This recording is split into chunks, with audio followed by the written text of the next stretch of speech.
দুটো আইসক্রিম আনা হয়েছে, তখন থেকে একটা আইসক্রিম যেই আমি মন থেকে খেতে শুরু করছি তখন থেকে এক্সচেঞ্জ করে করে নিয়ে নিচ্ছে। নে নে নে দেখ, তখন থেকে দেখ কয়টুকু, দেখ দেখ এটার মধ্যে কি আছে রে, এটাতে চকলেট আছে, আসলে ও হ্যাঁ একটু রাখবি।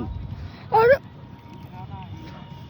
তখন থেকে আইসক্রিমটা খেয়ে খেয়ে লাস্টে একটুখানি রেখেছে, এটার মধ্যে আর কিছুই নেই, তাই বলছে আবার একটু রাখবি।